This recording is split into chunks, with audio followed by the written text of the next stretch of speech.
Комтөрдүн биринчи келишимин Акаев, президент катары, премьер-министр Чыңгышев, Дастан Саргулов үчөө барып Канададан кол коюп келишкен дейт. Болгонбу ушундай? Комтөр өтө ири инвестицияны талап кылган кен, ошонун тегерегинде сөзсүз чоң саясат коштоп жүрөт экен. Ушак айын көп болот экен. А кишилер Канадага барганда мен Талас облусунун губернатору болуп иштегенмин. Мен барган эмесмин.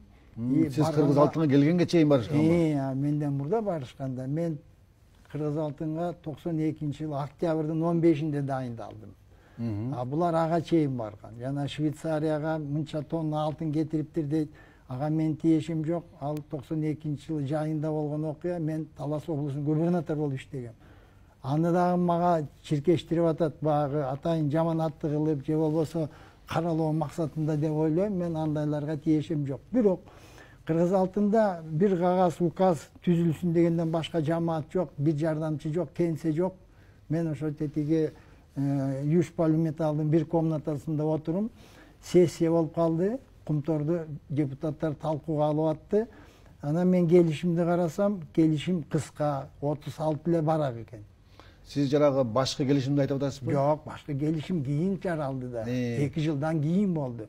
Алгачкы келишим эми аны рамочный келишим деп койсо болот. Алдында ийне жибине чейин ийиленип даярдалган келишим эмес эле. Бирок ошо келишимде дагы бир топ кемчиликтер анык болуп калды. Мисалы, орус тилинде жазылган менен англис тилинде жазылгандан айырмасын байкадым. Английский тилде 5 берене бар, орус тилинде ал 5 берене түшүп калыптыр. Анан мен айттым, эми бул чийки мындай келишим менен Комторду куруу болбойт. Ал жөнөкөй эле бир байкабастыкпы же атайын жасалган? Аны мен айта албайм. Мүмкүн тигиндей да, мүмкүн мындай да болушу мүмкүн. Бирок маселе анда меселе да. Мага президентке айтканга мүмкүнчүлүк болду. Бул чийки мына орус тилинде 5 берене жок, англис тилинде бар. Муну жакшылап даярдаш керек, муну иштеш керек. Анын үстүнө Союз убагында 40 миллион рубль чалгындоо ишине кеткен Комторго.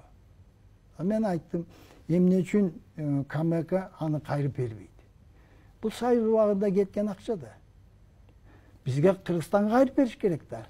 Ошо кийин келишимге кирдиби ошондо? Кийин кирди да. Биздин төлөп берди аны? Төлөп берди, анын баары Кыргызстанга келди да. 45 миллион доллар бааладык да ошондо. Бул 45 миллион доллар иш баштала электелеги эле маселе. Жок. Келишимде жазылган алтын өндүрүлө баштагандан баштап анан кийин бул кайтарылып берилет деп. Бу дагы маселе абдан маанилүү да. Биринчи келишимде ал жөнүндө бир сөз жок болчу. Андан тышкары Кыргыз Алтын келишимди бышырып иштегенде көлөмү 117 баракка жетти. Биз 51 берене коштук. Мисалы 60-40 болчу ошол келишимде. Биз 67-33кө жеткиздик. Кыргызстандын үлүшү 67. Мурда 60 болчу. Анан кийин менеджмент фи деп коет, ал 10%. КМК жетекчилик кылган үчүн чыгымдардын 10%-ын акы катары алат. Аны биз 4,5-га түшүрдүк. 4,5% мынча жылдын ичинде нечен 100 миллион долларды Кыргызстандын пайдасына түшүрдүк биз. Андан тышкары Кыргызстандын жарандары 80% болот жалпы жамааттан деген мурда жазылган. Жок, мурда 60% деп жазылган. Биз аны 85 деп өзгөрттүк. Ошентип отуруп талай тартыш, талаш болуп, бирок абдан бышырдык. Ачык айтыш керек, жана эле Кыргыз алтын ага тиешеси болгон жок. Ага калган министрликтер, комитеттердин баары жапа-тырмак келишимди бышырды. Ар бир комитет, министрлик өзүнө тиешелүү маселелерди карап, ошо жерге толуктап, бул бир эле Кыргыз алтын иштеген жок. Бирок келишимдин аягына өкмөттүн атынан ким кол койгон? Өкмөттүн аты мындай болгон. Бул келишим 3 жолу жогорку кеңештин сессиясында каралган. 7 жолу өкмөттүн отурумдарында каралган бул келишим. Ошон үчүн бул мындай тар чөйрөдө чечилип калды деген бул багы эле саясий кутумчулукта ачык айтыш керек. Жогорку кеңеш өзүнүн кээ бир толуктоолору менен, пикири менен токтом кабыл алган. аны аткаруу багытында 31-май 94-жылы өкмөт караган өзүнүн жыйынында анан бекиткен. Кол койгондо 29 министрлер комитеттин жетекчилери кол койгон.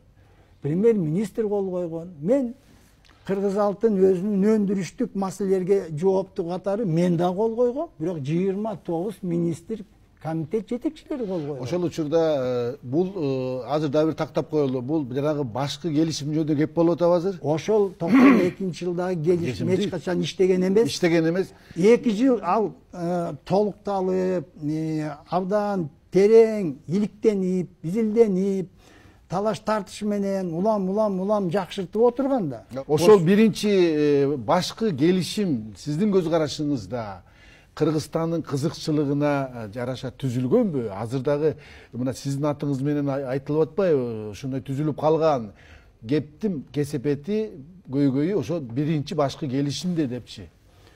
Буну түшүнбөгөн адамдар айтып атат. Адистер эмес, саясий өңүттө айтып атат. Себеби конкретно далилдүү айтып берсин. 94-жылы келишимдин мынау беренелери Кыргызстандын мынауында болуп кызыкчылыгына жооп бербеген деп айтып берсин. Конкретно айтып берсин.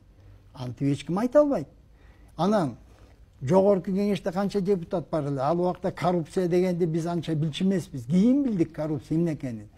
Ошол 3 сессияда катышкан депутаттардын баары, 7 жолу өкмөттүн жыйынында катышкан министрлер баары эле коррупционер болуп калабы?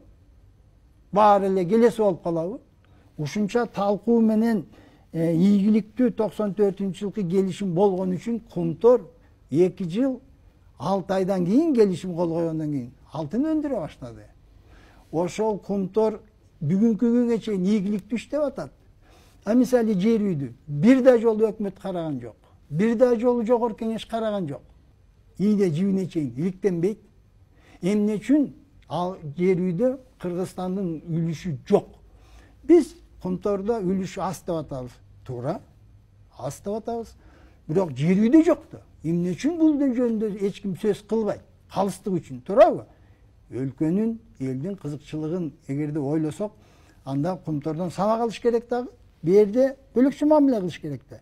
А бирок 7 жыл өттү, жер үй алтын бербей жатат дагы. Туурабы? Эмне үчүн анда муну сөз кылбайбыз? Эгерде юридикалык жагынан айтсын, мынау беренелер юридикалык жагынан мындай кемчиликтери бар, Кыргызстандын кызыкчылыгына жооп бербеген деп айтсын. Же болбосо экономикалык жагын айтсын. Же болбосо экологиялык жагын айтсын. Эч ким айта албайт. Жөн эле жалпы сөз.